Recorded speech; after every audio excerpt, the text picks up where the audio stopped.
Hello everyone and welcome to the 2026 Winter DRRT Qualifications Day 2. On this glorious day, we shall finish the Qualifications match schedule that we started yesterday. And we will determine the final ship ranks and begin alliance selections. It will be glorious because the next phase of the tournament is when all the fun DRRT stuff begins, I think. But a short recap of what the qualifications are. A match schedule is generated at the very start of the qualifications. Every ship plays a certain number of matches in this schedule in randomly assembled teams. Each match is assembled randomly. And over the course of the tournament, based on their performance in each match, they earn special points called ranking points. And the average number of ranking points a ship receives per match is called its ranking score and is used to rank the ships at the end of the qualifications. The top 8 ships will become the alliance captains of the playoffs, who get to choose their alliances and, potentially win the event, etc. So, this is where the rankings solidify. This is when all the fun will truly make itself clear. But I've got some friends on the stream with me today to help me do commentary, etc. Who are you guys? Hey, I'm Duke Slayer. I've been in the scene for many years, and I'll be here to give color commentary and update the spreadsheet.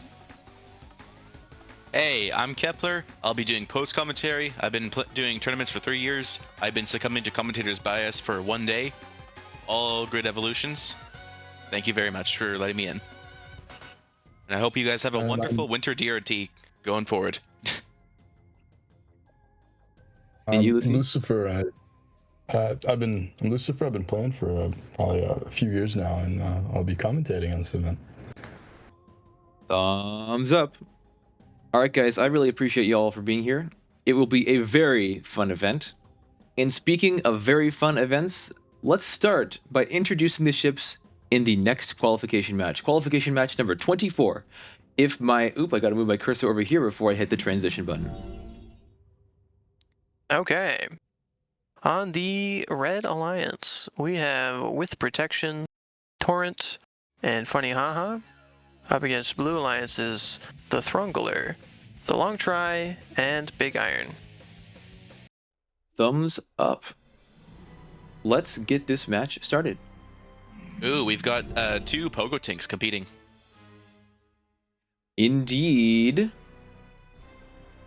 Starting us off, With Protection fires across the entire alliance, hitting a couple shots on, I don't know, was that Big Iron? Yeah, Big Iron lost its handle. The 2 B ships here are doing a little bit of a battle. Oh, With Protection getting some shots off on the Long Try. Oh, Funny Haha is being very funny and picking on its own alliance partner, pointing it in the wrong direction. Ooh, the Quantum Doom Beam battle occurs. Big Iron looks as if it has gotten some damage, taken some damage. Ouch! Death, yeah. Big Iron was just torrented, it looks like. Too many missiles. I think that's probably what happened to the other Tinkerel. Thrungler. Oh yeah, I didn't even get to catch that. But there it is. It looks like, yeah, Torrent destroyed the entire Blue Alliance that match. My freaking goodness. All right, any thoughts on this match, folks? Because I don't know. That was a quick one. It's a very quick one. Let's look at it in more detail in match analysis. Over to you, Kepler. All right, I'd definitely say matches like this with multiple Pogo Tinks on the field are even more coin flippy than the ones with just one Pogo Tink. However, the determining factor here was not the Tinkrels, it was actually the Missile Kiter. One alliance had a Missile Kiter able to saturate the battlefield and take out the other opponent's Pogo Tink with relative ease, while the other didn't. The presence of a Missile Kiter is what allowed the Red Alliance to secure such a solid domination in the end, which allowed them to move on in the ranks. Now that we're looking at playoffs, I would strongly consider looking at your own ship and thinking, how could this benefit my alliance in the future? Back to you, Debris. Thanks, Kepler. Let's move on to our next qualification match, which is qualification match number 25. Who do we have in this match? All right. In match number 25, on the Red Alliance, we have D-Trident, Mandelbrot's Interceptor, and Lucid Dreamer. Against Blue Alliance's Sword of Milos, Diabol, and Malefique. All right, let's get this qualification match started.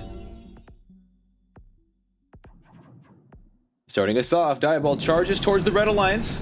Mandelbrot's Interceptor fighting at it from the back, and other members are fighting it from the back as well. Ooh, Lucid Dreamer is contacting Diaball from the side. Oh. Diaball then rotates Turning. and begins to charge, pushing Lucid Dreamer into the arena border and taking it out. Oh, it looks like Malefique took out the the Interceptor as well. And there goes, what's it called, man? It's called D-Trident. Taken out by Sword of Milos, looks like. Every single member of the Blue Alliance destroyed a ship for their own this match. Pretty funny. All right, well, that's qualification match number 25. Let's see what happens in this match in more detail. Over to you, Kepler. This was a extremely short match, which gives me a lot of time to talk about specifically playoffs. Regarding the playoffs, you'll want an alliance that can self-synergize really well, and I think this is exactly what happened for the Blue Alliance. Diabol being a really fast, rushy anti-kiter, Malefique being an extremely tanky, just one-shot Gauss gun kind of thing, and is it D-Sape? No, not D-Trident. What's on the other alliance? It's Sword of Milos. Sword of Milos being the long-range missile/torpedo hybrid boat. I think this is an example of an alliance that could genuinely be made in the playoffs and do well all the way to the final round. Very stacked match for Blue. Back to you, Debris. All right, thanks, Kepler. Let's see who's next in qualification match number 26. Even though I do want to comment on the rank changes. Yeah, Diabol got less ranking points than its ranking score this match, and so its ranking score actually decreases, even though it remains in its number 1 position. Pretty funny. Anyway, our next qualification match is qualification match number 26. Who do we have in this match? On the Red Alliance, we have Ignorance is Wisdom, Spray Hazard, and Anthill. Against Blue Alliance's Avarice, Harassment, and F Driver. All right, let's get qualification match number 26 off the ground. Match schedule has a lot of high-ranked versus low-ranked competitors going on. It does. It looks like the Blue Alliance might have that sort of advantage. F Driver gets shot, though. F Driver.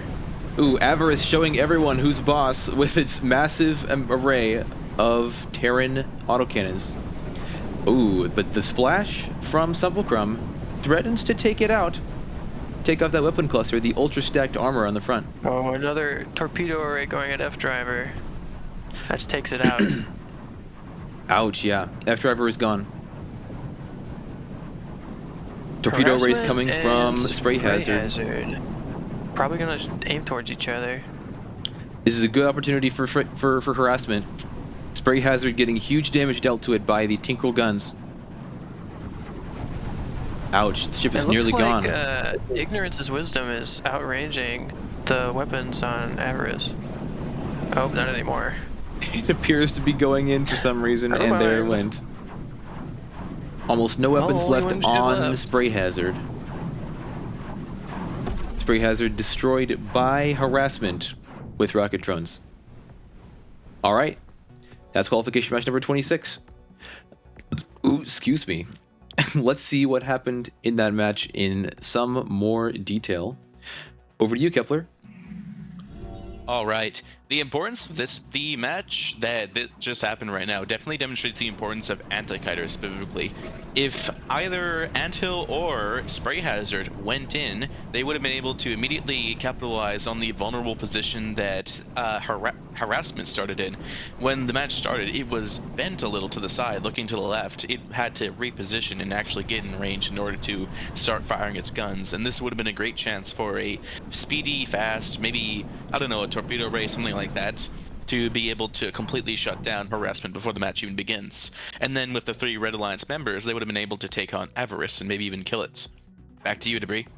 Thanks, Kepler. Let's see who's next in qualification match number 27.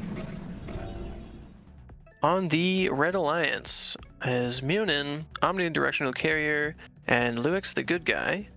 Against Blue Alliance's Flash Anti-Kiter, Luix the Bad Guy, and Nanite. All right, thanks, Duke. Let's see what happens in this match.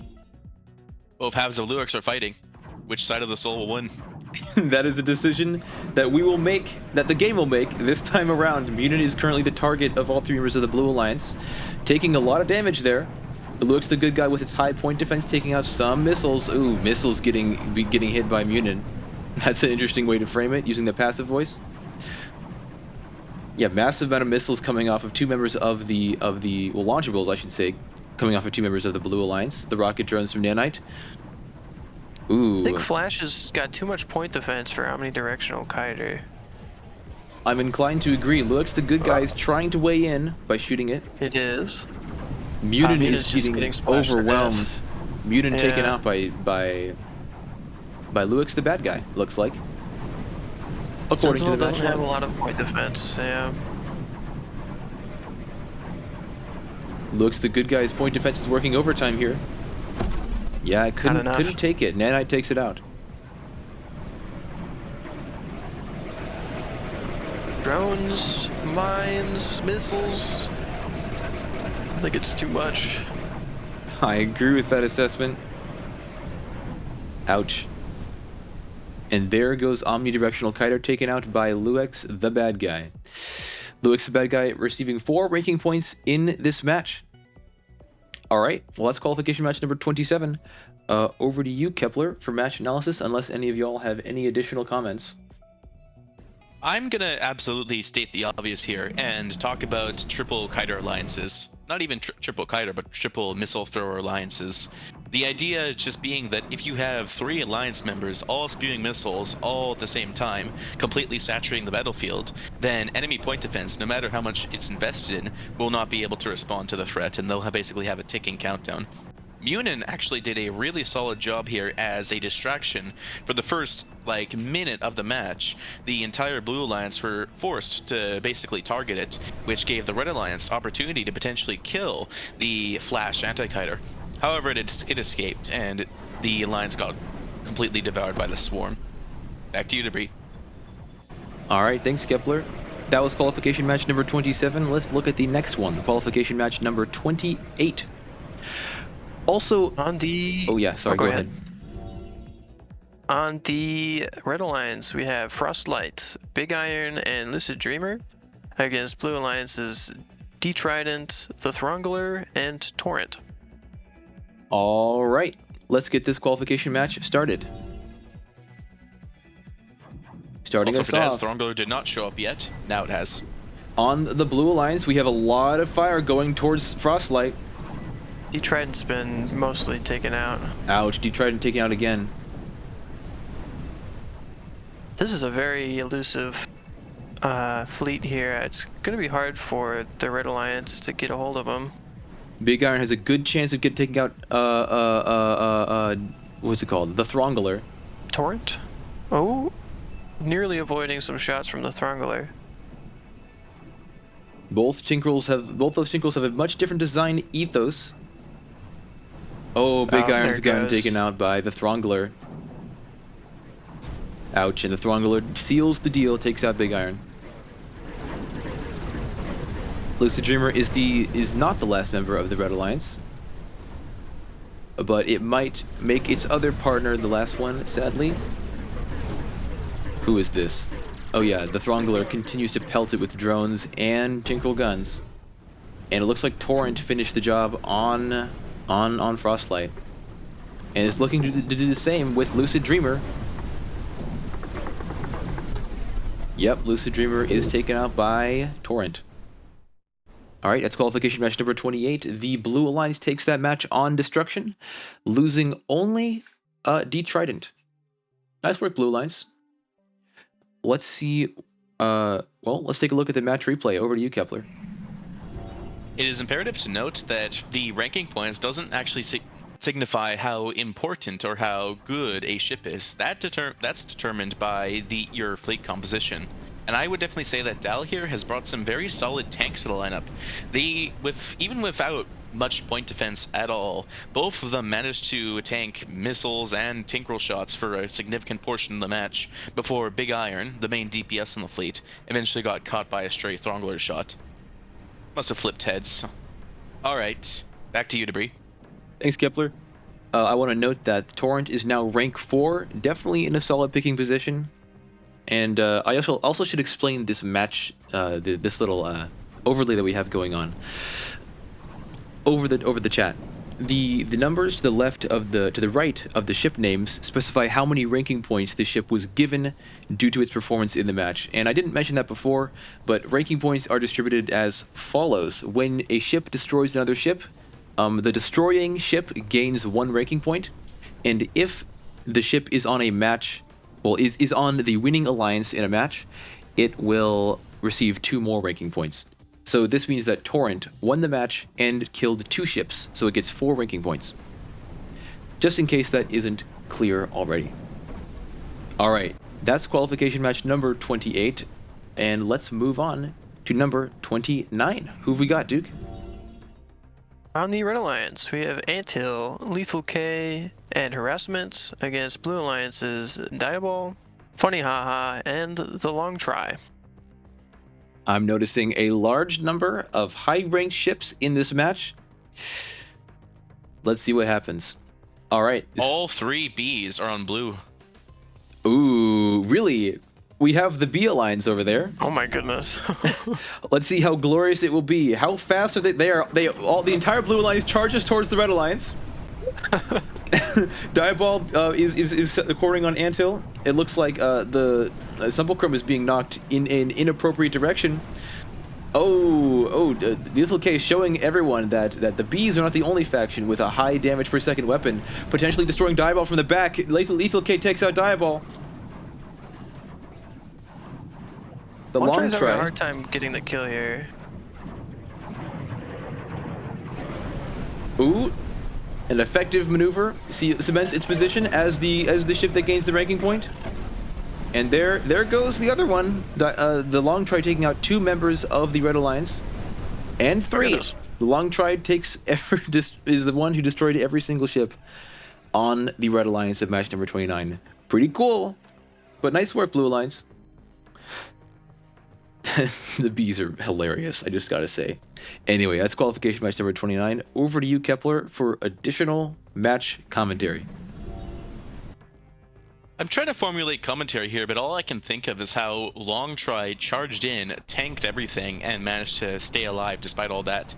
I think if you were a new tournament player, you could learn the power of hyperstack weapon arrays from this.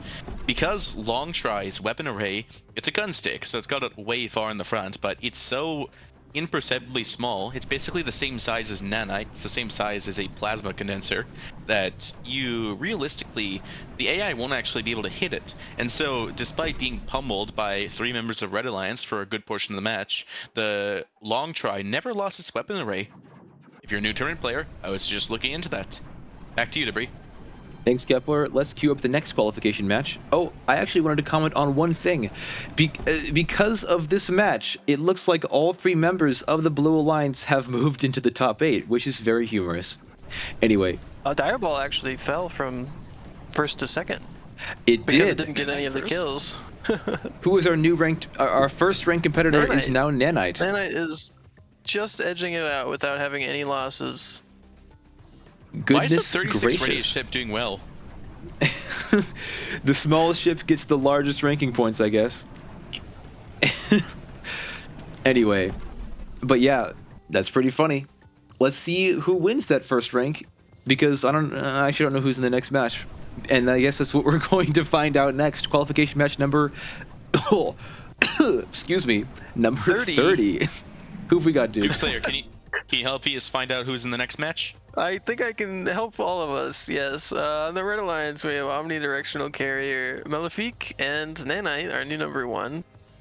In Blue Alliances, Sword of Milos, Ignorance and Wisdom, and With Protection. Wonderful. All right. Let's see if I will cough during this next piece of commentary. All right, All right. coin flip match. Does With Protection shoot? With Protection shoots first.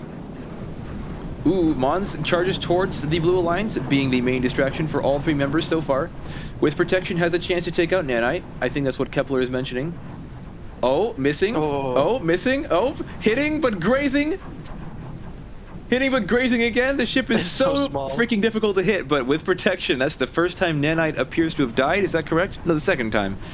No, it's actually died a few more times. But the key point is that it wins Perhaps the its match. first loss. Yeah, this is going to be its first loss. Well, It depends Malefic on might how be able to sweep. Malefic is Malefic might be able to sweep. a sweep-like ship. They call that one the vacuum cleaner. I think it actually depends on if Sword of Milos can get through in time, because the tank is missing. Yeah. Sword is pretty well behaved. It's been staying at a pretty consistent range, and with its high splash weapons, the stacked armor will not be meaningful to it. Mons is being almost very difficult nothing. to kill. Wow. I wonder if it gained the ability to dodge because of its decreased radius and increased speed. Yeah, Sword of Milos is sitting just outside of the range. Well, not just outside. In range Sentinel of itself. doesn't have any point defense. It's getting pummeled. Torpedoes don't care what faction you are. They're gonna do damage. They really don't care. What I will say is that if With Protection decides to just slowly slink in towards it, I don't, you know, Malefic might get itself die. another ranking point. But it doesn't look like it has any more thrusters left. Oh, and the weapon cluster is cut off. My goodness. Yeah, that was Sword of Milos taking the kill on Malefic. The Blue Alliance takes the match on destruction. Wow, nice job, Blue Alliance. Let's see what that does to the ship ranks as we go into the Alliance. This is the 30th match. We could take a look. Oh, good idea. I'm gonna I'd like to update note the sheet. too, for match analysis, I think for specifically Malefic, this might demonstrate some of the dangers of a mono weapon array, because Crystal, as far as I'm aware, I think Crystal Triangle cores have like 93 health. So if Malefic had 2 Annihilators, just 2, it would have actually been able to take out the really exposed core and might have been able to turn the match around.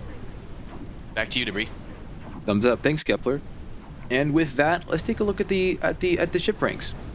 I think I have that set up. 1 second. Just talk for a little bit longer while I press the right button. What is there more to talk about? Malefic is hard to kill. That was a lot of damage from all three Alliance members, and it took until the very end of the match to get it. That is just the power of Sentinel armor. Oh, good. I got the ranks working. Sentinel heavy armor. Here it is. As we can see, just because of that match, Nanite back down into seat 2. The Eyeball has retaken its position in position 1. Any other crazy stuff happen? All 3 Bs are now in Alliance captains. I think that's probably because of the B Alliance fleet we just saw. Yes. Interesting, very interesting. It looks like, yeah, you were mentioning in this event, no one has died. No one has been deathless, I'll say. And after that match, since Nanite died, no one is lossless either. So everyone's got their number at some point or another. Although Diable has 1 loss for 10 of them. Ooh, true. Any other survival rate in DRT used to give you points, I believe. If you had a ship on the losing team, but it survived to the end of the match to secure a points victory, it would get a ranking point. And this would result in a lot of tank submissions with high survival rates actually getting up in the ranks.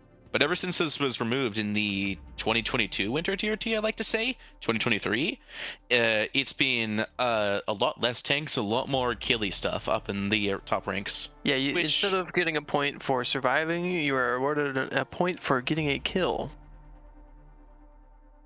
Makes for more active ships that way. But I think that's where the ranks are at the moment. We'll see these start to solidify as we get on into the numbers. Thumbs up. Yeah, thanks, folks, for taking a look. Let's move on to our... Oh, it's not even queued up, is it? Is it? Did we need to talk for longer? You might need to talk for a little bit longer. 1 second. Yeah, has Red actually won yet in any of the qual matches this time? Has Has there Red... been a Red Alliance win victory? Oh, yeah, there's been Red wins. There's been... Huh. Oh, you mean this event? 24. With Protection, Torrent, and Funny Haha. Oh, right. Our first match. They gotta win. But since then, though, they haven't. The seeds have been really Okay, weird. I think we weirdly can move on distributed. to 31. Indeed. All right. Speaking of match In- 31, who do we got? In the Red Alliance, we have Munin, Octal, and F Driver. Against Blue Alliance's Flash Anti-Kiter, Mandelbrot's Interceptor, and Avarice. As we saw in the ship ranks, Avarice has probably the highest, I think the highest survival rate of any ship in the tournament so far. Let's see if that can be maintained as we begin the match. Starting us off, some shots come off of F Driver toward Mandelbrot's Interceptor. Munin is being held in place once more by Avarice.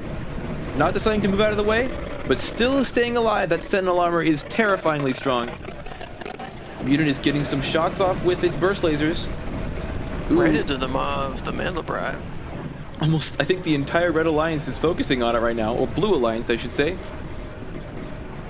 Octal trying to get some shots off on the Anti-Kiter, not the Anti-Kiter, the Mandelbrot's Interceptor, while it still can. I think that wasn't Munin, was it? What? Munin is still alive? Who died? Munin is getting pummeled. Member on the Blue Alliance Ooh. died. Mutants on the Red Alliance. F Driver getting Munin's scoring a great shot on Joyous, on Flash. Or I said wrong, yeah, I said wrong. Avarice is gonna have a hard time surviving. Might be losing some of its survival rating. It may. It looks All the like time on the Munin is clock. beginning to regenerate some blocks, but that Sentinel armor takes a long time to regenerate. Avarice spins around very quickly and is currently shooting down most of the launchables of Octal. But both ships are kind of tagging in and out, and F Driver is shooting from a distance. Oh, Munin is taken out. Big torpedo volley, almost hitting the core on Avarice. But it's getting cornered. Oh, missing the AI trigger on Octal, and Octal is gone. Only F Driver can maintain the hope of the Red Alliance. Can we take a look at F Driver?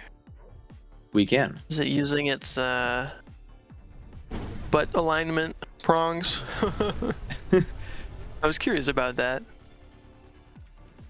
Similarly, I am as well. I'm not sure. Ooh, that was a good shot to the core. It might be disconnected. Oh yeah, wait. I wasn't looking over here. It looks like the weapon cluster is disconnected from Avarice. Is there floating blocks? What am I looking at? Maybe a It looked block like there was was. floating blocks.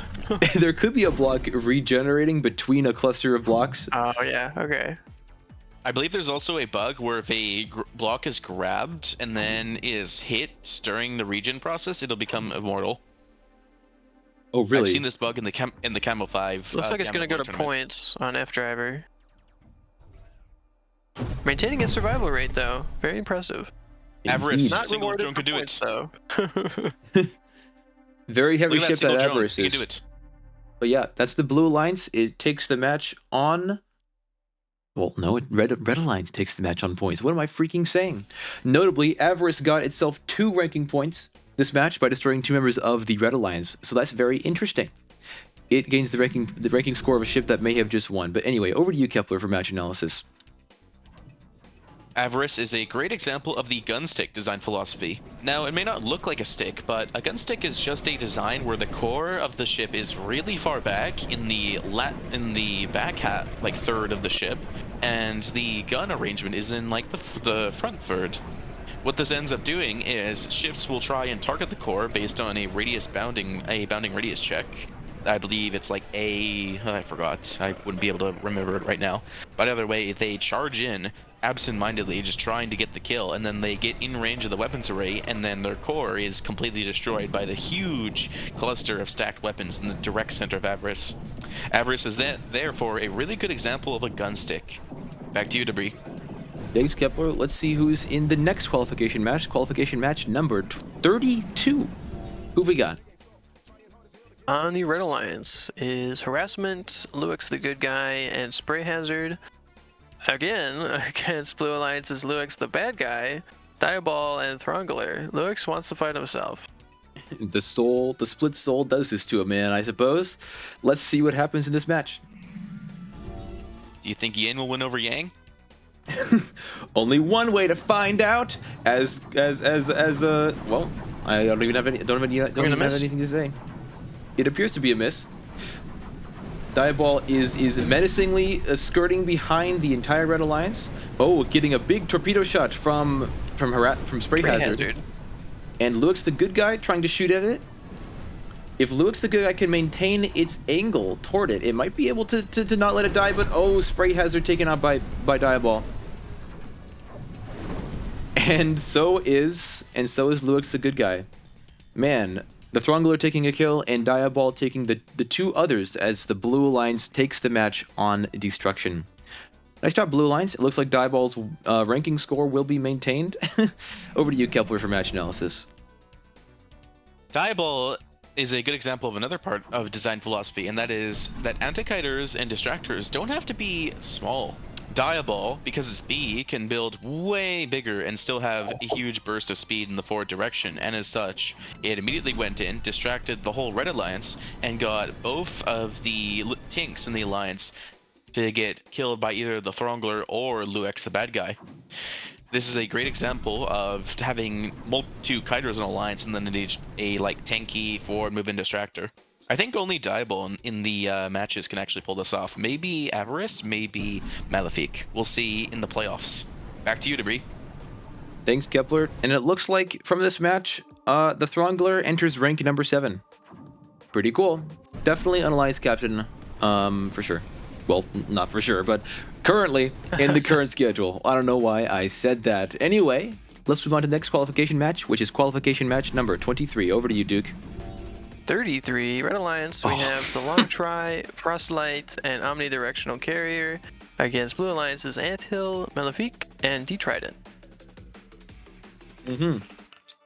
I believe this is the first match this match schedule which has no Alliance captains in it, at least for the second half of Quals.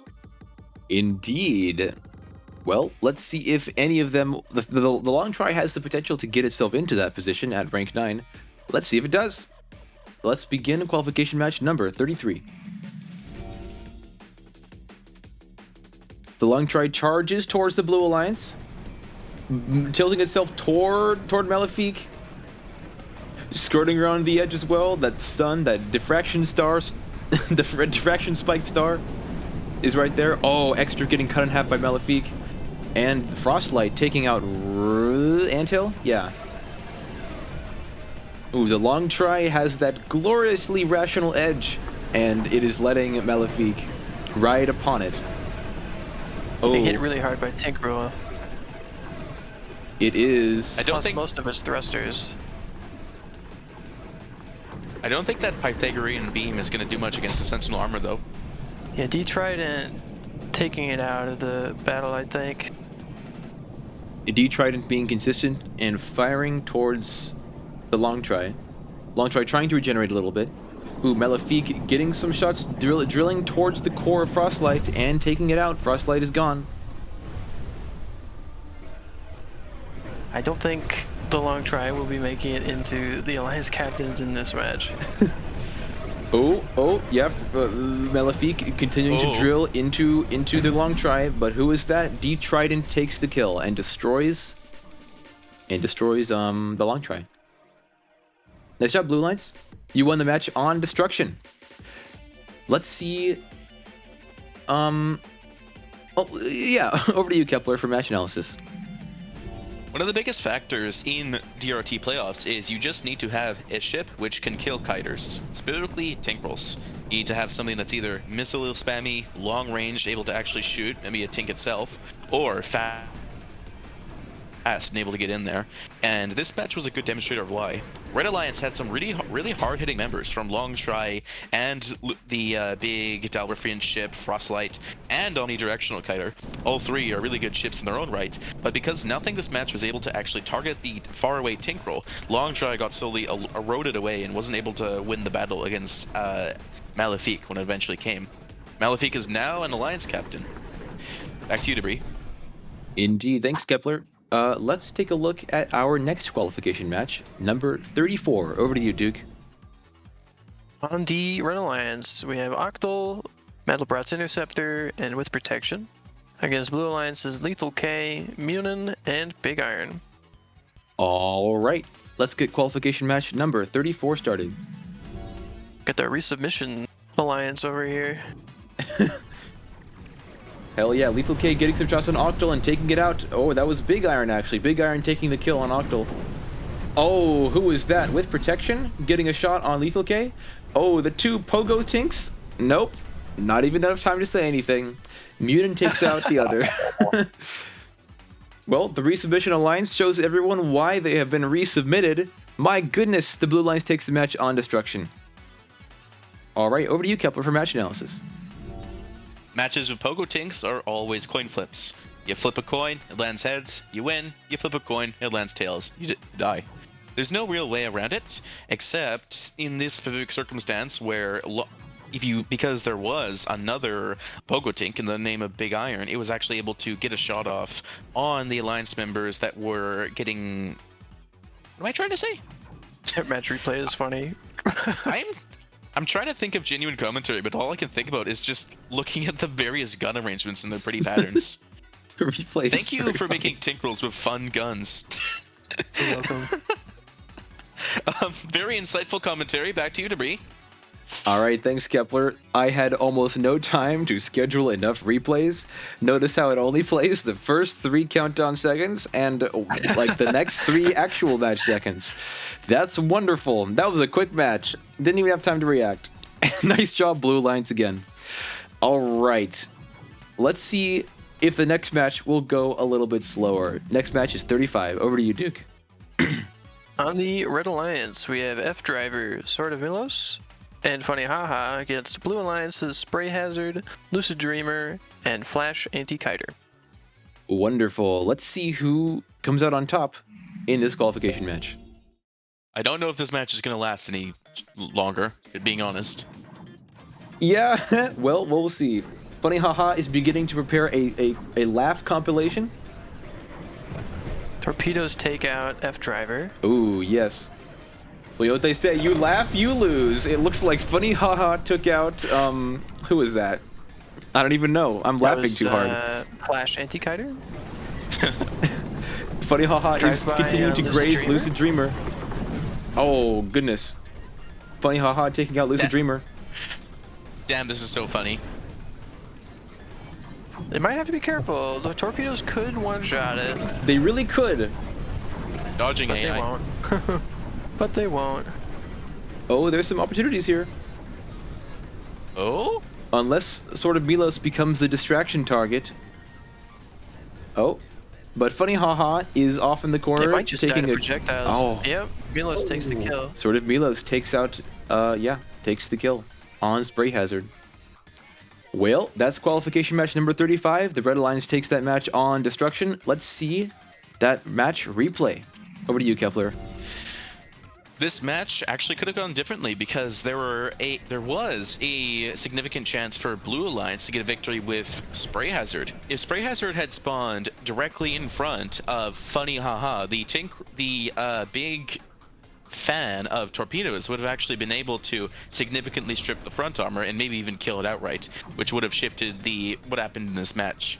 Torpedo ships in DRRT are very versatile, and I'm happy to see so many of them. Back to you, Debris. Thanks, Kepler. Let's queue up the next qualification match, number 36. Over to you, Kepler. Not Kepler, Duke Slayer. All right, and for this match, we have Avarice, Ignorance and Wisdom, and Luix the bad guy versus Luix the good guy, Torrent, and Nanite. This is actually the 3rd time that the good guy and the bad guy are fighting each other. Really? Dude, why do they have... Okay, this is crazy because the match schedule tries to minimize the amount of times any ship fights any opposite ship or plays on the same side as any other ship. And it looks like Luix the bad guy and Luix the good guy are bound by fate to play together. That's incredible. They might have gotten the schedule that had the exact right indices to make it work. That's hilarious. Multiple really high-ranked competitors in this match. Let's see it. Indeed. Let's go. Qualification match number 36 begins now. Starting us off, the Red Alliance is very large in radius. Let's see if the Blue Alliance can penetrate those massive bricks of hull. They are stacking nicely. Wow. the two members of the Red Alliance are producing a coincident constraint, you could say, between the two. The launchable for swarm this begins alliance, to cause my computer to annihilate itself. Just like a reference to Annihilate the Spans, made by Luke, who'd be yelling Mystical Interdiction at the top of his lungs right now. That is completely correct.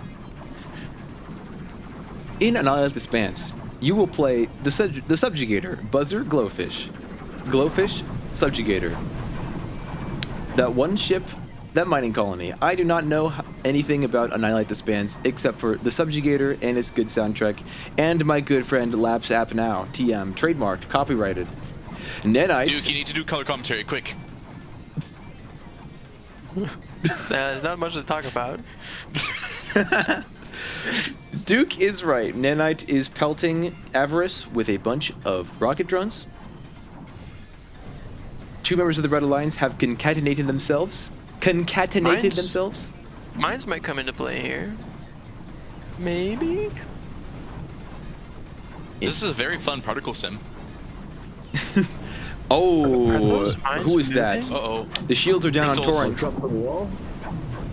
Torrent is trying to evade through the other members of the Alliance, through the Red Alliance. It looks like it managed to do it successfully on the as missiles chase it out of the way. It would have done a bit better though if neither of the red ships had guns though, because they had guns. The AI tried to dodge that. Interesting. I don't think that any of the missile cutters are going to get through Nanite though. Just the swarm is coming. I am in agreement with that assessment. Nanite is continuing to dump launchables toward the Red Alliance. Looks like it's focusing fire on Avarice right now. And Torrent also getting his shields taken down by Avarice. Flying a little too close to the sun, pulling an Icarus. But, you know, it's still there. This Icarus is not getting melted by the sun's rays, I suppose. Ignorance is wisdom, approaching Nanite. Ooh, Luix, the good guy, is trying to kill the other half of Luix's soul. This is not possible because both must coexist in order to maintain a healthy balance. Interestingly though, Luix the bad guy is a hard counter to Luix the good guy, because Luix the good guy does not want to be shot down by missiles, and Luix the bad guy is entirely missiles. Nanite, what are you doing? Nanite almost running into some mines. I do not know how much health a Tinkerel Small Shield has, but it might be less Not than a enough. mine. Oh no, 500. Torrent flying into the other two members of the Red Alliance and sealing its own fate. As the two members of the Red Alliance concatenate themselves once more, Nanite is continuing to dodge towards the enemy and gets taken out by... Who is that? That was Luix the bad guy. It looks like darkness reigns supreme today. I'd like to say bear witness to the Tinkerel rocket turret drone counter. It's armor. It turns out it's armor. It's always armor, is indeed. folks.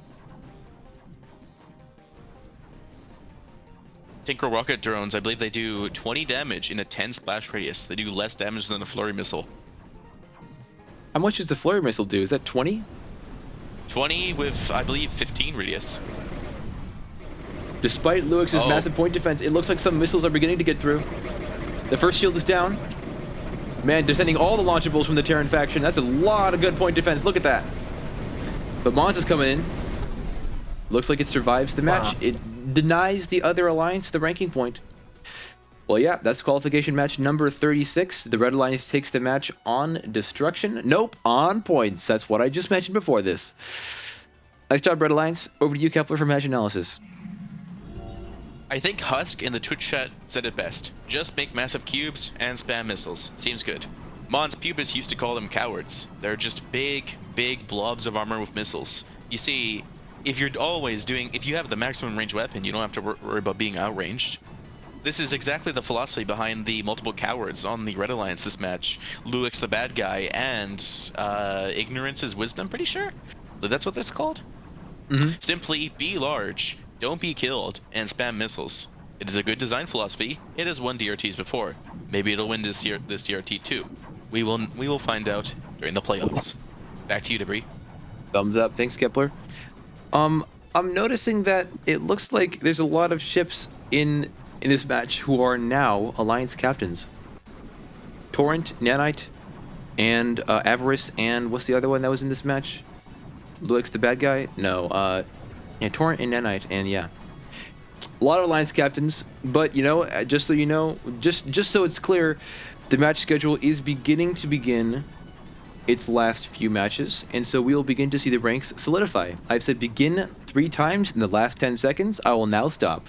Let's see who's next. Qualification match number 37. Over to you, Duke. On the Red Alliance, we have Diabol, Munin, and D-Trident against Blue Alliance's Malefique, the Long Try, and Octal. The top-ranked competitor is the first seed on the Red Alliance right now. Let's see if that rank can be maintained. Securing a win against Diabol means that we may have new alliance captains. Rank 10 and 9 are on the blue lines. Indeed. Oh, Octal getting pushed into the arena border, completely denied. Oh, is Munin? No, Munin is not going to be the target this time. Munin will be its alliance partner. Oh. Malefique said to sometimes win against Diabol. Looks like not this time, though. Another ship got destroyed while I wasn't looking. That was the Long Try taken out by D-Trident. Only the central spike of stuff exists, but he's not trying to. Diabol is not trying to shoot at it right now. This is it's on point defense. It's on incredibly point defense. violent. It's not shooting. There's very little of Diabol left, and it's only the Long Try left on the Blue Alliance.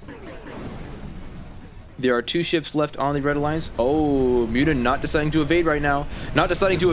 Munin taken out by the Long Try. And now the bees fight each other out. Who will be the best second letter of the alphabet? They might have a hard time, like, tracking each other, honestly. I'm inclined to agree. One of them is completely damaged, and the other is the driver, as we know. The Long Try has more point retention, but this is probably going to end in a kill. Oh, a good position for the Long Try. Is Diabol not... It's spinning. Spinning is a good trick. Spinning is a great trick. My goodness. Oh, I've got a single drone. Get him. The drones appear to be preventing regeneration appropriately. Get him. The core is exposed on that ship, on Diabol. Beginning to regenerate. It takes... The Long Try's a little silly. Don't worry about it. The Quantum Doom beams are on point defense, so they will be able to shoot any incoming drones every... Well, only if they're pointed in the right direction. It is a single large B drone. Oh! 2 damage. That drone was almost on it. That drone had the right angle. It just got a little too much health. Oh, okay. My Quantum Doom beams. God, it did have the right angle, as this is indeed a right triangle. And it might be the right design as well, because it destroyed all 3 members of the Red Alliance. My goodness. Nice job, Duke Slayer. That's qualification match number 37. Over to you, Kepler, for some match analysis. Turns out we do have some new alliance captains, and it wasn't the ones I was expecting. It's Long Try, because Long Try took out all 3 members. I think what this can be credited with is actually, ironically enough, I think it's the flight pattern. AI does like to fly in a very tethered way. Imagine having a marionette and pulling a string. That's what AI is doing in Reassembly when it's flying something.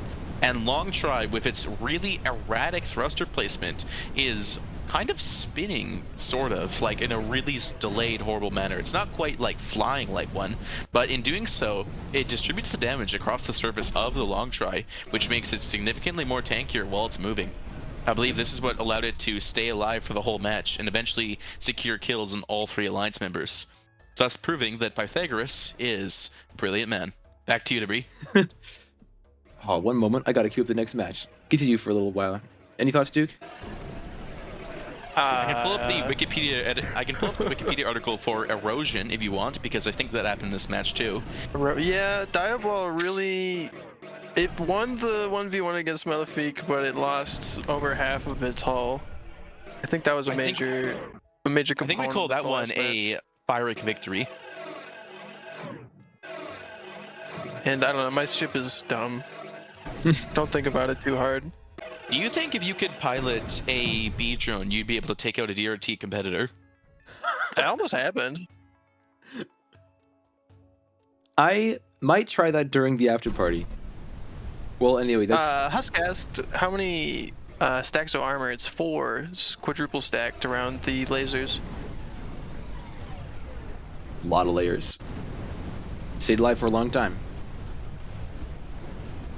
Okay. On to match number 38. Indeed. Who've we got, Duke? On the Red Alliance, we have the Throngler, Lethal K, and Metalbrot's Interceptor against Blue Alliance's Lucid Dreamer, Harassment, and Omnidirectional Carrier. All right, let's begin qualification match number 38. The Throngler targeting Lucid Dreamer, getting out of the range of Harassment a little bit. Just the tip of the Throngler was touched by Harassment. Ooh, the Interceptor's front is taken off. And couldn't get damage out in time against Exturb. Lethal K is beginning its charge, evading shots or trying its best to do so. Oh, getting hit by Stumplecrum with Harassment. How is it alive? I do not know. It is simply its core, and it has that determination right now. If only I had hopes and dreams in the playlist. It looks like Harassment has a good chance of switching targets to the other member of the Red Alliance, who is perhaps a little bit closer, or at least flying closer. But Lethal K is still too angry to die. Point defending against most launchables. Oh, a target change, and the Throngler is taken out by Harassment. Oh, you can see it in the thumbnail. Oh yeah. Tormented. Ouch. Yeah, Harassment seals the deal, taking it out with rocket drones or that last volley. My goodness, the Blue Alliance takes the match on destruction. Nice job, Blue Alliance. Over to you, Kepler, for some match analysis. Lethal K is a good example of redundancy. Early on in the match, the entire, most of the ship got completely cut down by one of the Tinkerol volleys, but despite this, because it has redundant thrusters, redundant weapons, redundant point defense, even just basically a subsection of the ship, just a tiny little section, was able to successfully distract the entire Blue Alliance for the rest of the match, up until eventually Throngler got within just Harassment's firing arc. I think number one ranked seed, or maybe number 2, Diabol actually does redundancy too. So this is a good winning strategy if you want to have some really tanky ships in the future. Back to you, Debris. One moment, I got a mistake has occurred. What? Did Lucid Alright. Dreamer or Omnidirectional Carrier die? No. I'm tempted to say no, although, yeah, I think it's no. There was one death on the Blue Alliance at the end of the match. Oh, it is Omni, because Lucid lived. There we go. The overlay had crashed. My bad. Anyway, we are back up and going. They call it DTTT, Debris Technical Difficult. Oh my god, I screwed up the acronym. Debris Technical. All right, You get there. You can get there. Debris Technical Difficulties Tournament. You know it. That's all I do here. Anyway, that's qualification match number 38. Thanks, folks, for the match analysis. Let's move on to number 39. Who have we got in this match, Duke? On the Red Alliance is Big Iron, Nanite, and Sword of Milos up against Blue Alliance's Luix the Good Guy, Anthill, and Avarice. Looks like there are high-ranking competitors in this match, so let's see if they can maintain their ranks, even though ranks are beginning to solidify as we enter the last phase of these matches. Anyway, what am I saying? Let's move on. Well, let's play the match, shall we? Starting us off, Big Iron lines up, getting a shot on Anthill. First of all, looks like the AI trigger was popped by that action. Missing the next shot, just barely getting some shots in, though. Luix, the Good Guy, is recognizable by only its firing pattern. Sword of Milos getting pushed into the arena border by Avarice. Luix, the Good Guy, has a chance here against the backside of the backside of Sword of Milos. Nanite is accumulating launchables at a rate never before seen. Big Iron takes out Anthill. Gonna be an important Tinkerol fight here in a moment. Big Iron is aiming. They're both aiming at each other. Big Iron seems to have lost the battle. Big Iron's front taken out by Luix. The bad guy. The good guy, I mean. Not completely dead, though. It doesn't have any thrusters left. You know what they say, something sawed-off shotgun. Oh, Luix, the Good Guy, has the ability to point defend against almost all launchables in its current state. Look at that. This is the first time that the excessive amount of lasers on Luix, the good guy, has been used in the entire DRT. Oh, it'll still manage to get some shots off, but oh yeah, that was Avarice taking out Big Iron. Just kidding, that was a Nanite destroying Big Iron with one of its remaining rocket drones. That's so stupid. What? How? They're on the same team? Uh-oh. Oh, I thought there was a cool glitch that you just introduced me to. I was so excited. Yeah, Nanite, that's what are a you glitch. doing? That's a bad match log. Wow, that's shitty. Okay. Wow. Well, the Blue Lines takes the match on destruction. Do you want to redo that to get better? Because Nanite didn't kill. Well, it didn't exactly kill Big Iron. That's not what happened. I will not redo the match. I'll just change it and change the match log. Okay. Yeah, you can just change it. All right. Anyway, Oh, but it doesn't occur in the future then. same Maybe here. it was like a collision kill? Can you sell? I didn't think you could deal collision damage to your allies. I wonder what happened. That's interesting. I know that rocket. apparently the most annoying part of the match log tech are the rocket drones. They're kind of fucky, according to the bug breakers. So I mean, you know, Fair enough. yeah. But we'll fix it and get good to go. But what I should say now to transition this into a more viewer-friendly moment is to say over to you, Kepler, for match analysis. What happened in that match? All right, let's be viewer friendly of this one. Luix, the good guy, was actually a determining factor in this match because the uranium in the center of the ship was able to take out almost all, in fact, maybe all of the nanite swarm drones, the little rocket turret drones, bombarding them en masse. I think a very consequential part of this was also the Tinkerel Door, in which Luix, the good guy, demonstrated that with enough AI failures on Big Iron's part, they can actually get in range and successfully destroy the front end of the Pogo Tick. Interesting pick coming up for the playoffs if you want a Tinkerel on your team. Back to you, Debris, unless you're still having tech issues. Debris is doing something. Let's keep talking about the match. Hell yeah, let's keep talking about the match. Sword of Milos. I really like the concept of a torpedo missile half-kiter. I don't know if specifically a gunstick is the way to do it. However, maybe if the core had more hyperstacked armor on the sides, because I've noticed it's been sliced off a lot of times. I think there's a competitor for one of the previous DRTs, the Winter 2022 DRT by Xterp, Gunboat Diplomacy, which was a farmer MM1 station battery hybrid ship, and I really liked how that one fights. I think Sword of Milos is actually a Terran, like a sort of Terran version of that. Mostly missiles, a few guns, sort of mixed in. I think it's hard to say if it was an aesthetic choice to look like a sword. It's a sword. Come on. Did it become a sword and thus the name, or was it always going to be a sword and then it had to become something that looks like a sword? Well, they don't call it the Mons Pubis Wedge of Milos now, do they? Yeah, and my Tinkerel looks like a gun, and it probably is worse because of it. Bursty pogo tinks like that are fun to watch, for a length until eventually I feel like after 30 seconds they just begin to do something really dumb. I don't know what it is. I mean, it's changing targets between all of the enemy ships. They get a little bit overwhelmed sometimes, and if they're looking in the wrong direction, they basically have no movement. If they're not shooting, they're not moving. Do you think there's potential in the future for a farmer's ship that uses exclusively lasers, like maybe Arcas 3s? I don't know what the most efficient That has laser is. happened before, and that is the reason that exact strategy's been nerfed. Oh, what was the ship like, and what DRT, and what did it do? It was a ship by Imperiex called Skywalker? Skywalker? Yeah. Skywalker used exclusively Arcus lasers in a gunstick configuration, and it was really, really strong. Huh. I thought Solo was the strong one from that DRT. A gunstick with a heavy turret. It was also pretty good. Heavy turrets have also been slightly nerfed. Not nerfed nearly as much, but...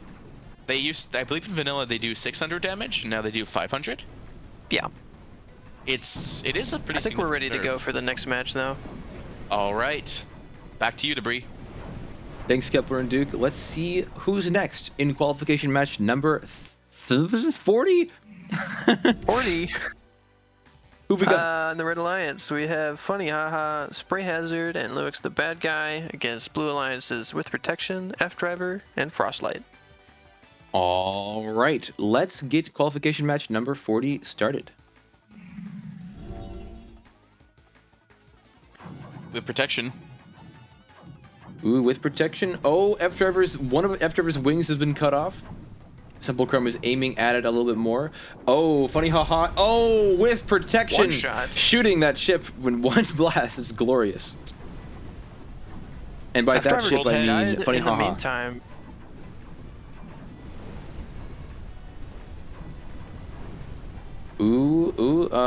With protection is hiding behind its alliance partner. Frostlight Not begins to hiding charge in enough. closer. Oh, good shot. Frostlight's getting pummeled, yeah. Ouch, Frostlight With taken out. Protection is going to have a hard time against this point defense situation, but it's a 1v1 now. That was with I protection think it taking just out has Spray to stay out Hazard. of range. The bad Yeah, guy he is is coming. moving forward. Both ships listed so far, both ships playing, currently have destroyed 2 ships each. So they both will get at least 2 ranking points, but one of them Burrowing towards will the get core. 5. Looks like with protection takes the match on destruction, destroying every single member of the Red Alliance. That's pretty cool. With protection is, well, gonna get itself 5 ranking points. Anyway, that's all. Over to you, Kepler, for some match analysis. I'm gonna drink some water. I definitely think that regarding pogo tanks, they definitely succumb less to anti-kiters because just the immense amount of recoil can send them flying away from the anti-kiter while destroying it immediately. And this is what you saw with Funny Haha early in the match, completely destroyed with a single blast. I also think that the coward of Luix the Bad Guy, just having a gigantic amount of health spread around your ship is great for missiles, great for splash, but does it have any hyperstacked armor? I think if it has some hyperstacked armor, it may not be enough, and if it doesn't have any, it definitely needs some. This is a great doesn't have demonstrator any. why. Because tank rolls, when you don't have hyperstacked armor, tank rolls will cut straight through your ship's spread out spaced armor and then completely destroy your core from basically a single gash. You won't have anything left in the middle of your ship afterwards. Back to you, Debris. Thanks, Kepler. Should I interject here? That was match 40. We have 5 matches after this. We should maybe take a look at the ranks. Ooh, good idea. All right, yeah. Let's take a look at the ship ranks. Over to you, Duke. Okay. At this point, with only 5 matches remaining, everyone at this point, except for maybe 4 ships, have had 9 of their matches. And I would say everything up till the 5th position is probably subject to changing here. There's still quite a few ships right on the cusp of entering into the Alliance Captain.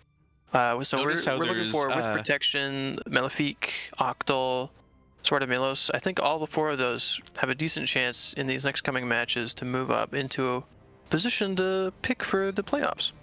Go ahead, Kepler. I would also like to mention how 5, 6, and 7 also share a similar predicament at 2.0 ranking score. If anything can get above that, it'll immediately cement itself into 4th place and knock everyone else down a notch. I don't know how solidified the ranks are, but this could possibly happen. Back to you, Kepler. Back to you, Back Debris to you, Field. Kepler. Back to you, Duke Slayer. Okay. Shall we move on to the next match? Match number 41. Let's do it. Who have we got? On the Red Alliance, we have Torrent, Flash Anti-Kiter, and Octal. Up against Blue Alliance's Ignorance is Wisdom, Omnidirectional Carrier, and Lethal K. All right, let's get this qualification match started. If Blue Alliance manages to win this one, the ranks may become a bit shaky. Starting us off, Ignorance's Wisdom charges towards the Red Alliance. Oh, and so does all of the Red Alliance. Octal is getting kind of close, and so is Joyous. Lethal K begins to charge towards Octal. On Lethal K. There is a trigger happening, yes? Trigger appears to have been flipped. Oh, the arena keeping Octal closer than it wants to be. Looks like it got out of there, though. Indeed, two battles going on right now. Octal getting some torpedoes on Ignorance's Wisdom alongside some missiles from Torrent. Ooh, high amounts of damage coming from Lethal K at all times. The Reds have a battle. Lethal K shows everyone who's boss when it comes to damage per second from Faction 3. Ooh, Octal's AI trigger is regenerated and doing some battle against Lethal K. Ooh, setting a trap. In this matchup, oh, and here comes Octal Ignorance's is Wisdom. actually gonna need arena bouncing or the antimatter to do any damage to Lethal K. Oh, a bad moment for both ships right there, I believe. I'm not sure if any torpedoes were expelled during that time, but yeah, all the torpedoes coming off of Octal are being hit by Lethal K's Tempests or other point defense weapons. Torrent is having a terrible time trying to get through all of that crystal armor. Let's make sure that my commentator bias is not overwhelming and take a look at this fight. Yeah. Torrent is continuing to pelt. Ignorance's Wisdom has no chance to regenerate right now. Are those exclusively large anti-missiles, or are those small anti-missiles? Oh, missiles! They are exclusively Missiles small. off the arena border. Oh. Rockets, I mean, they're rocket turrets. My goodness, yeah, rocket turrets from omnidirectional carrier. Rockets? We love rockets over here. It's been a very bouncy match.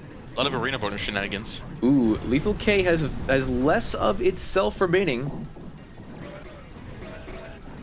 Still enough to kill. It definitely is, but the antimatter cannon seals the deal. Octal takes out Lethal K. Torrent's shields, I believe, are back up. That is correct. Blue Alliance has a point lead. A little more than 30 seconds left in the match. Why isn't Torrent firing anything? It is. It's been hit very hard. Oh, is it regenerating all of its energy? Okay. Ooh, Octal is beginning to circle closer towards Exter. Ignorance's Wisdom is flying around the arena in the forward direction, and Torrent's it looks like either Torrent's generator or something have begun to come back, and it is beginning to pelt it with a little bit more. I'm struggling to get my words out, but only about 4 seconds left in the match, and it does not look like the Red Alliance can pull that back. Yep, there it is. Only 2 people died in this match, so that's a pretty low death match. Very interesting. Anyway, that's qualification match number 41. The Blue Alliance takes the match on points. And over to you, Kepler, for some match analysis. The ship I'd like to focus on this match is actually Ignorance's Wisdom. Specifically with this Crystal Kiter, what makes it interesting is that it has a lot of forward thrust, which just sends it flying forward. What makes this important is, even though it couldn't land many hits at all on Torrent this match, the constant forward velocity caused the missiles to hit in different locations, even regardless of their homing, which meant that for the entire match, the points retention of Ignorance is Bliss actually managed to keep the Blue Alliance in the winning stance, even as their member got cold.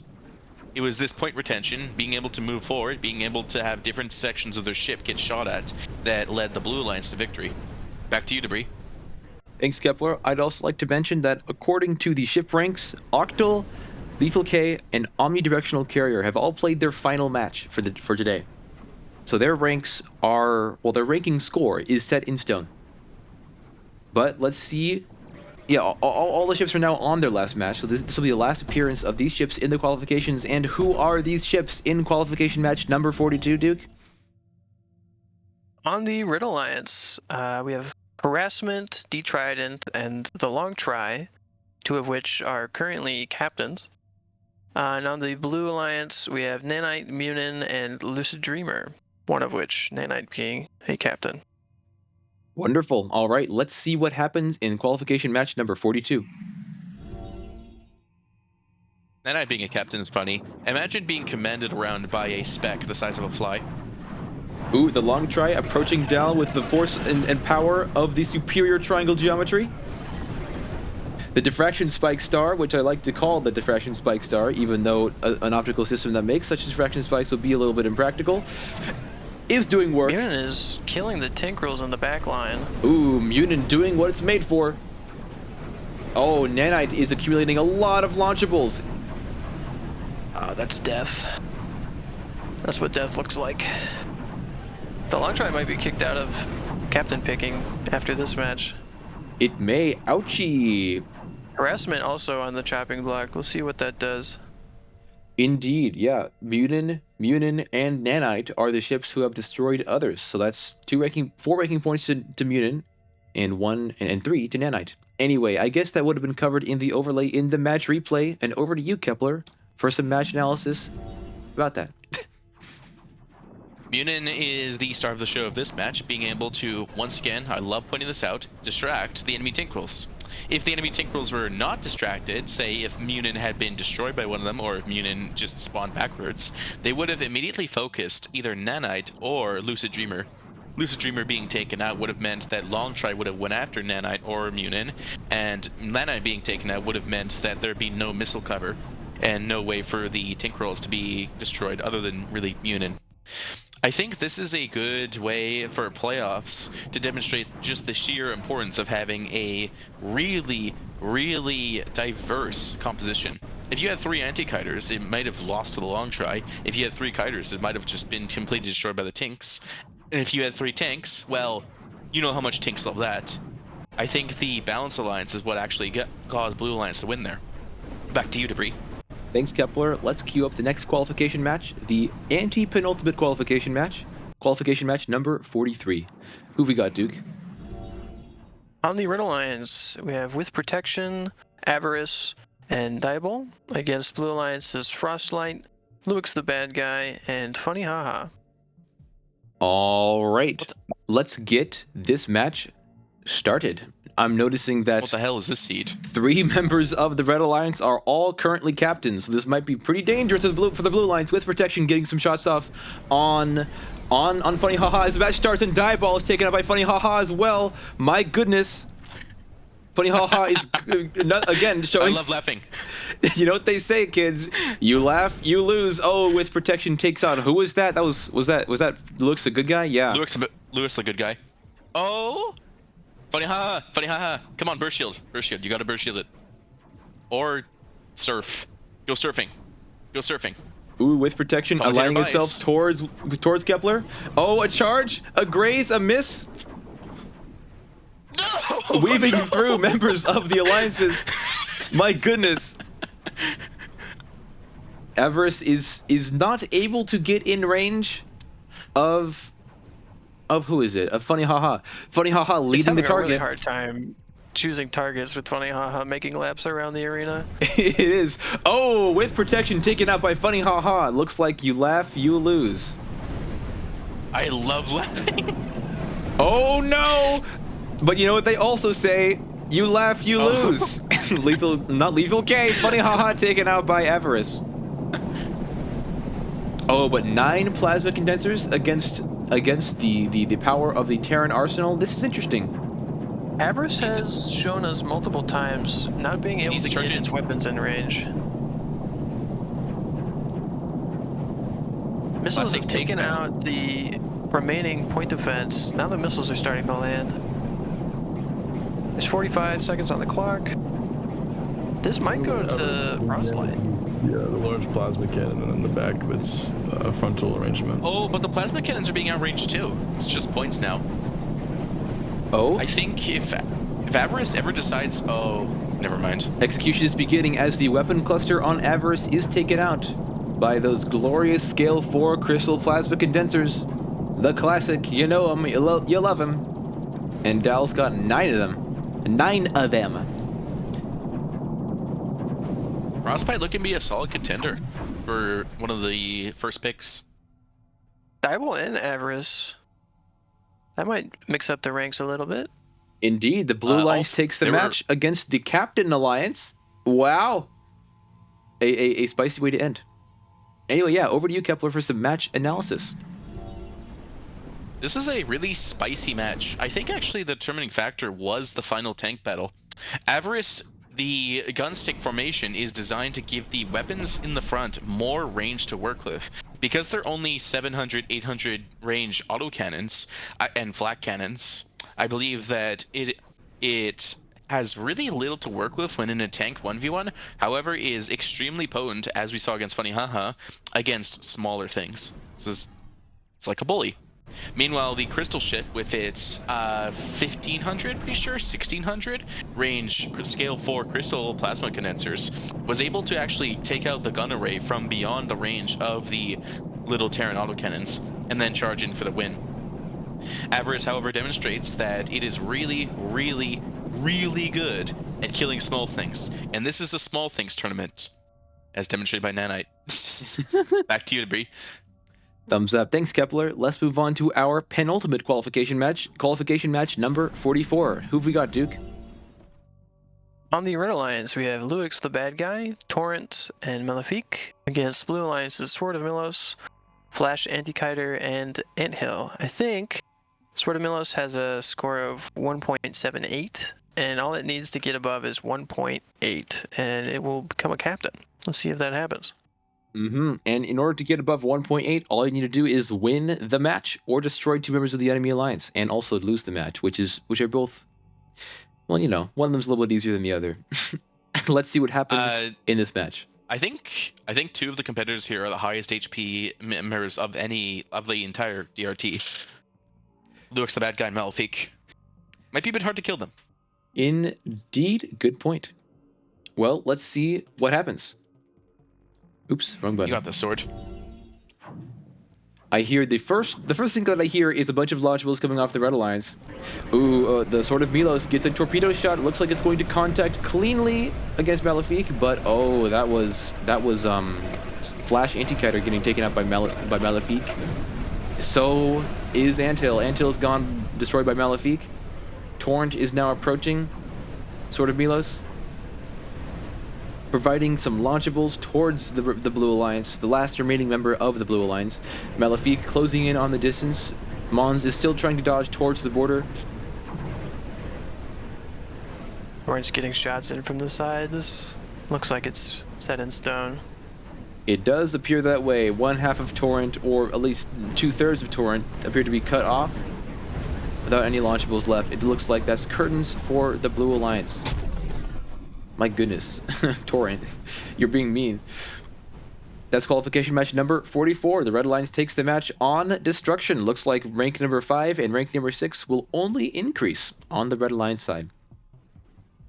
Great. All right, over to you, Kepler, for some match analysis.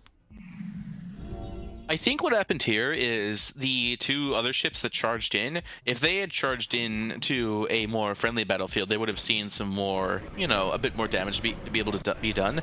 However, Malefique is very similar to Avarice in that it's almost exclusively, well, not quite exclusively, it's much better against tanks, but it is very, very good against killing small things because the Gauss array, I believe it's maybe 20, 25, maybe more than that, is capable of one-shotting outright a lot of ships we've seen so far. And that includes Flash Antikiter and almost includes Anthill. I think this is a really good way to demonstrate the sheer power of just having a lot of health and a lot of damage in a concentrated area. The gunstick formation, basically. Back to you, Debris. Thanks, Kepler. Let's queue up our final qualification match. Who do we have, Duke? On the Red Alliance, we have Metalbrod's Interceptor, Ignorance's Wisdom, and Big Iron against Blue Alliance's F-Driver, the Throngler, and Spray Hazard.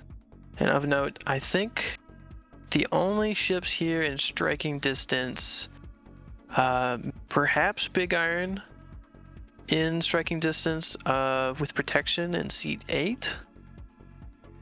I think that might be it. The rest of them might be pretty set. No one else is in the captain slots in this match. I think, can Throngler or Big Iron take spot 8? That's what I'm saying, yeah. Throngler and maybe Big Iron are the only ones here looking for potentially position 8. Well, hey, someone moves on. Let's see who it is.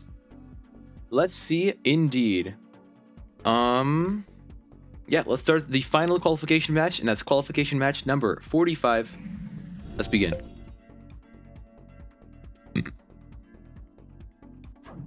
Saw Big Iron getting a shot off on the Blue Alliance. Ooh, the Throngler and F-Driver shooting at Ignorance's Wisdom without any reserve. Oh, the Interceptor gets a little bit too close to F-Driver, or the other way around, and Big Iron, I believe, takes Throngler's out taken the out other. by the missiles. Hey, was that a miss on the match scheduler? Oh my fucking god, it was. Actually, no, it wasn't. Yeah, never mind. Everything is good. The match scheduler worked just as I hoped.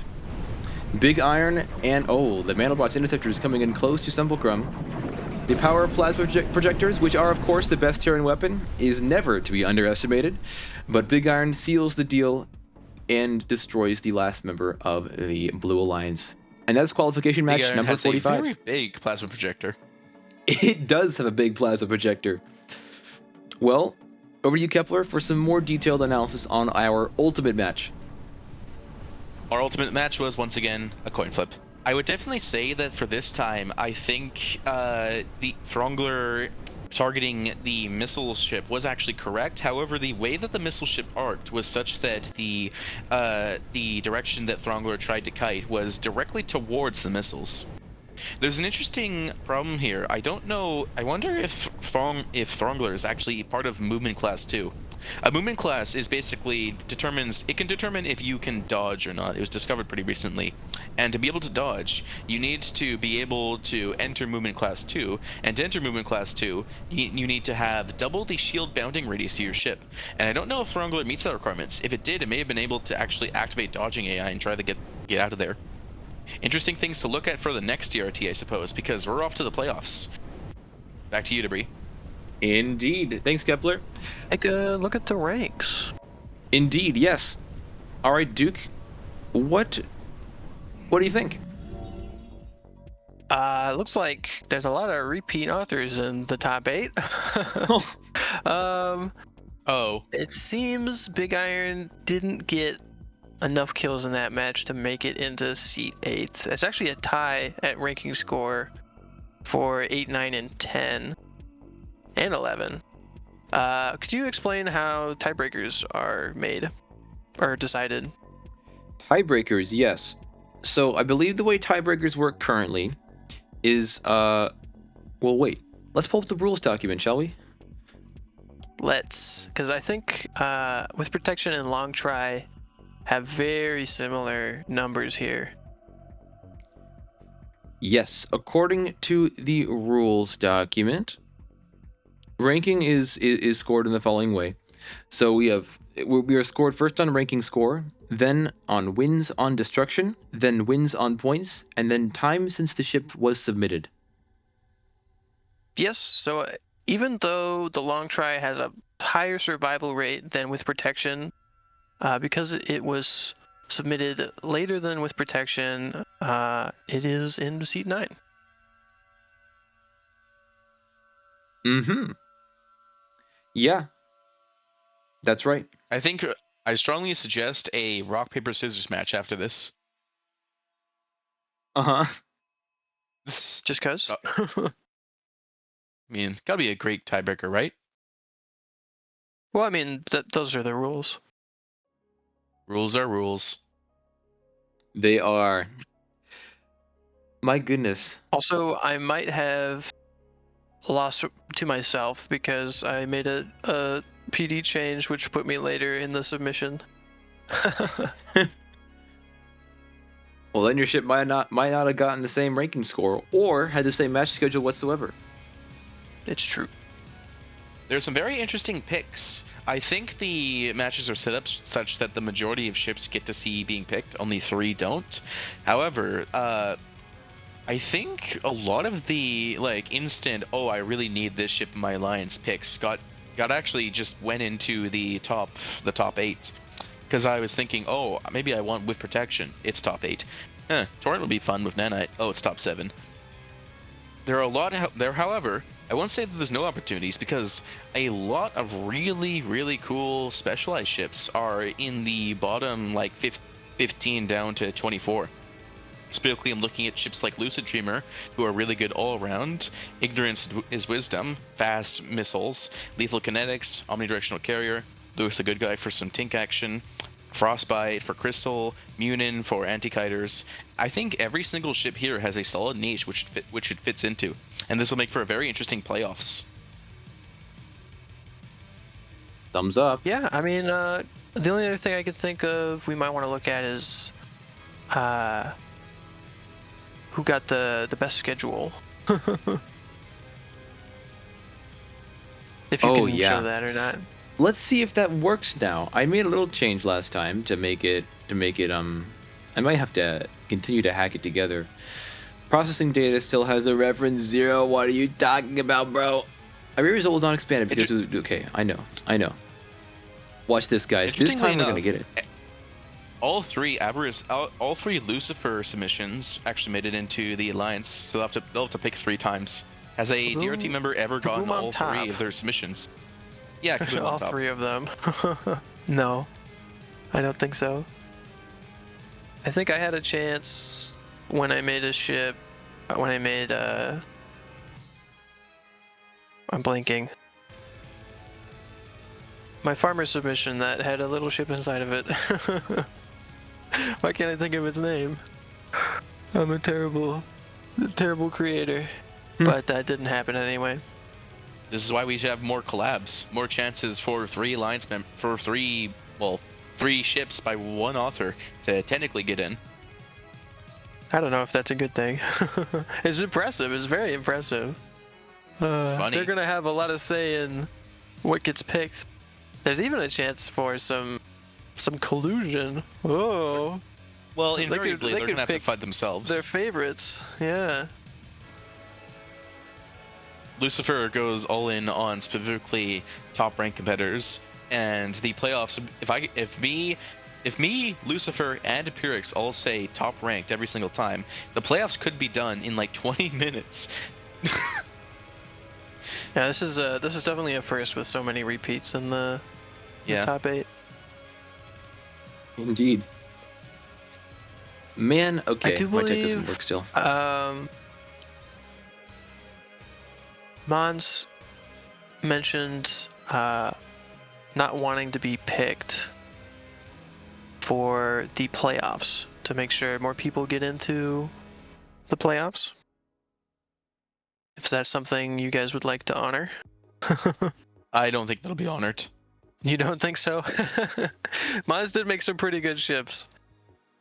I'm there is a possible constraint that I could have, which would If you say don't want your ships picked, but yeah. What I could say is no, I actually can't say it because there's too many ships from duplicate authors. No, never mind. Never mind. You could make it so that It's not in the rules. It's just an honor system. If you want to take it that way, That's right. which is good because then you can't have weird rules that break the game. You could make it so that the alliance captains are the 8 top-ranked ships, excluding author duplicates. So in this case, if that rule were in place, the captains would be Diabol, Nanite, Luix the bad guy, Torrent, the Long Try, Octal, and Harassment. Maybe. This is the first time there's been so many repeats. True. It hasn't ever seemed to be an issue. I don't know if it's going to become one. Because you can't pick your own ship is already a thing.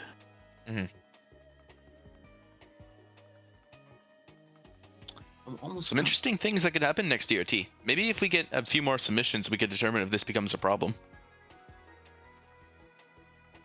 This is propaganda. Anyone watching, you should totally submit to the next DRT. We need more data. We need more testing data. We need more ships. More ships. That's a great idea. You should make ships. Yeah, ships. Ships. Galvoy The old understands. sweats just have to sweat again. Yeah, we didn't get all of the old folk in here. The retirement home didn't sign up as much as they usually do. I'm sure I could beat a few grandmas and grandpas in my time. I'm sure I can do that. I'm sure I'll score a top 1 next DRT. If that's how you get your kicks off. What else can I do? The not my fault. geriatric tournament. It's not my fault. I commentate over the old folks' home.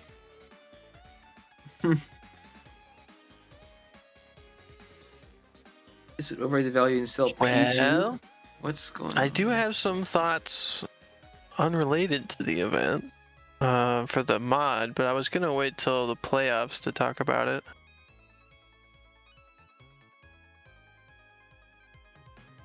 Right, yeah. We'll wait until the playoffs for that. After the tournament, that's when the balance gets discussed. Where did MGK go? NGW? Yeah, do you mean MGW? For this tournament, this is the first tournament with a health limit. The health limit is 3.5 mil HP. I do not know if there is a single MGW ship that is below at least 2 mil. There was a pretty small farmer sub last tournament. It had a lot of stacked armor, but it was pretty small. Well, either way, this rule was actually designed to prevent tank versus tank matches, which would just go on forever because the ships never had enough HP to kill. I think 3.5 mil is a good number because you saw ships like Avarice and Malefic, even though they're incredibly tanky, they did get destroyed eventually with sustained bombardment. Versus a lot of ships with like 8, 9, 10 mil HP would just not. It just wouldn't happen. Yeah, I think it wasn't so much that. What am I trying to articulate here?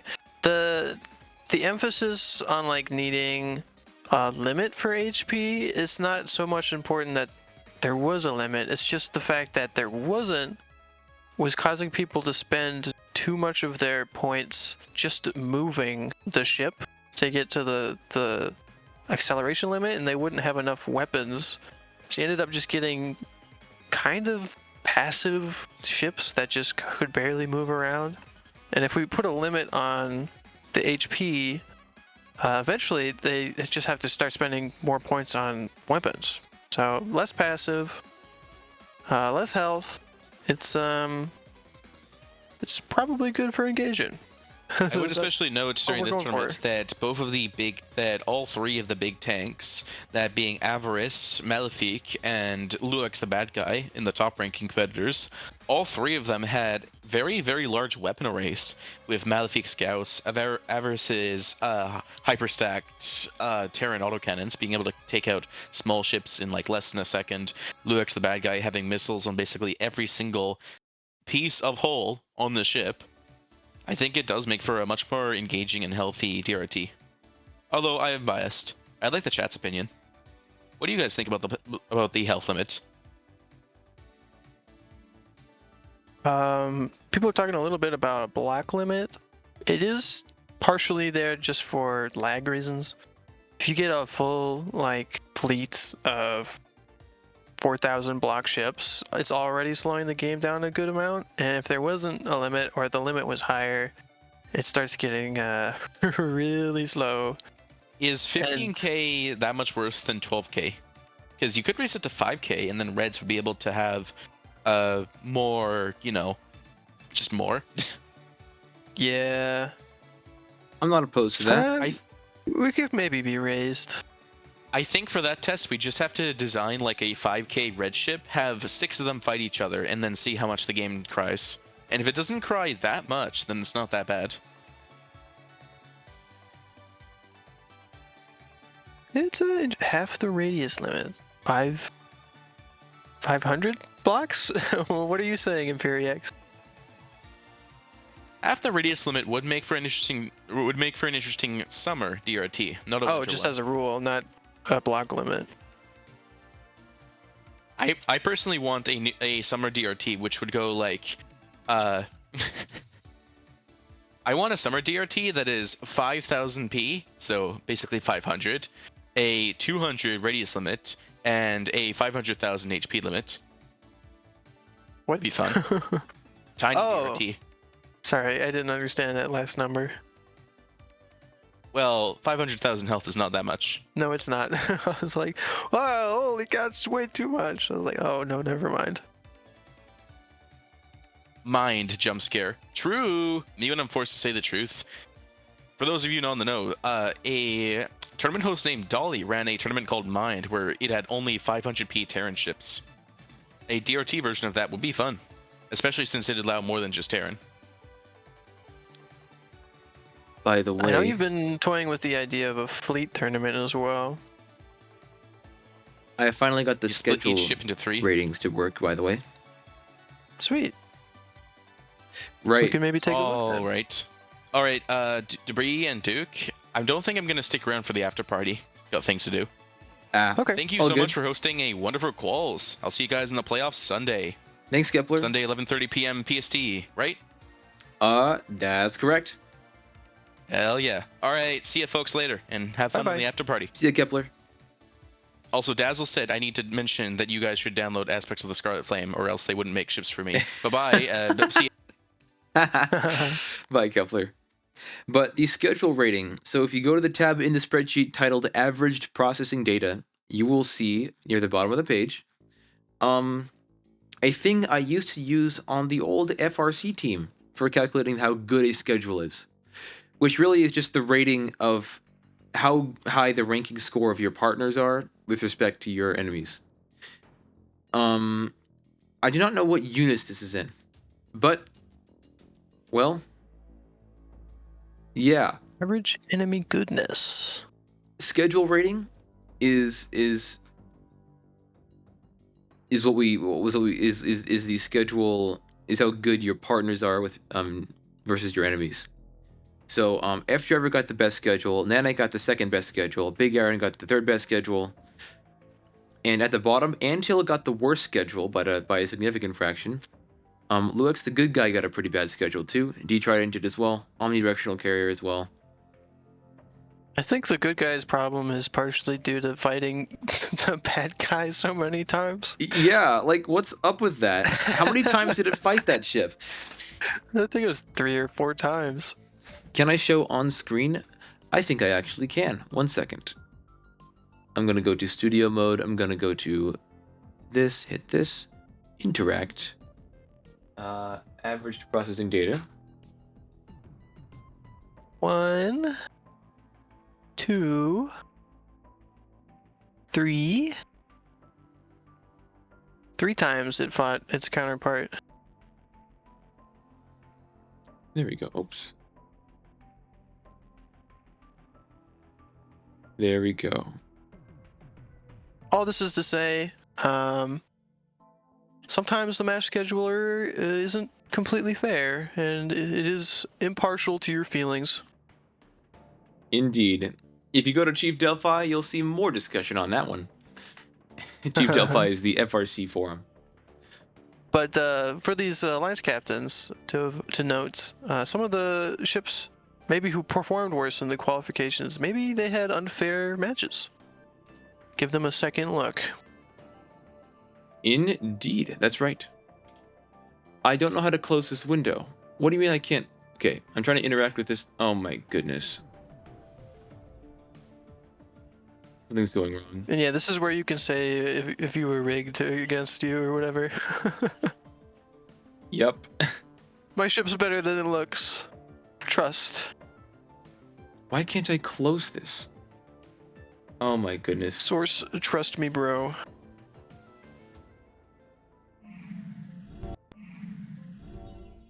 They can't hear us for a second.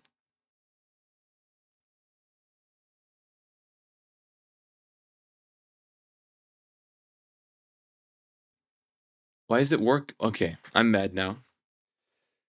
I don't know why I can't close this window, but yeah. Fade to black. Fade to black. We're fine though. It's now back up and running.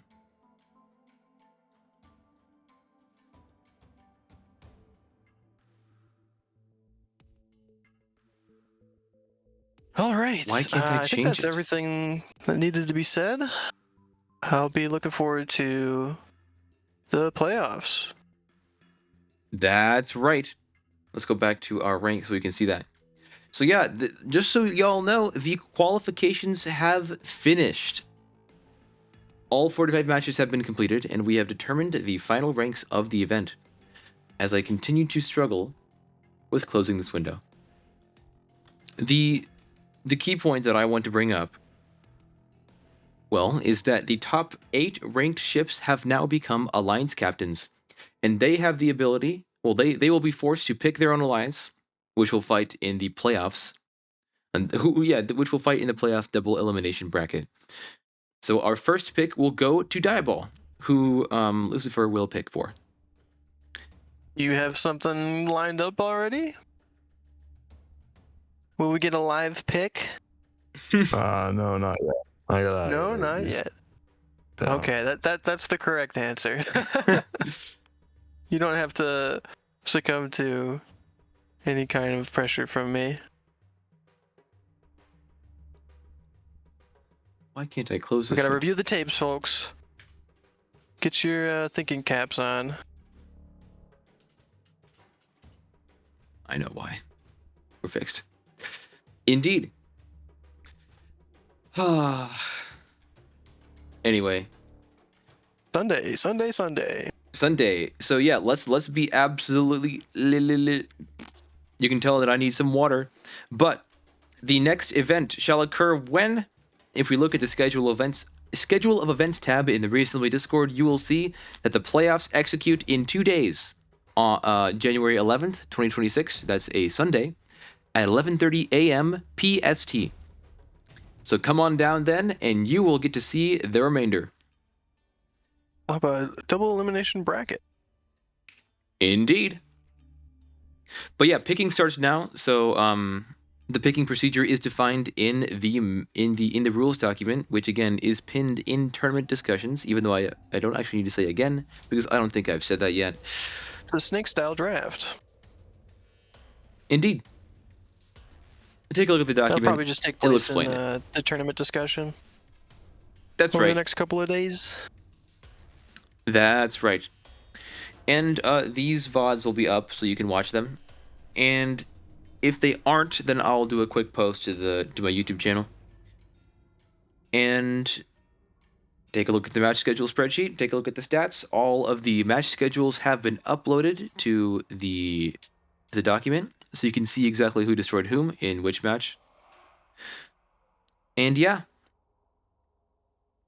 And of course, tell me if there's a problem with the match logs if you do manage to catch one, because I will update it and update everything accordingly. Thumbs up. You can also just look at the matches tab for specific ships and what their matches looked like and what happened. That's right. Indeed. A much easier interface. Well, that wraps up this stream, I suppose. There isn't much else to cover, unless you two have anything else to say. Nope. Oh. All right. Well, again, everyone, thanks for coming out, and we will see you Sunday at the playoffs.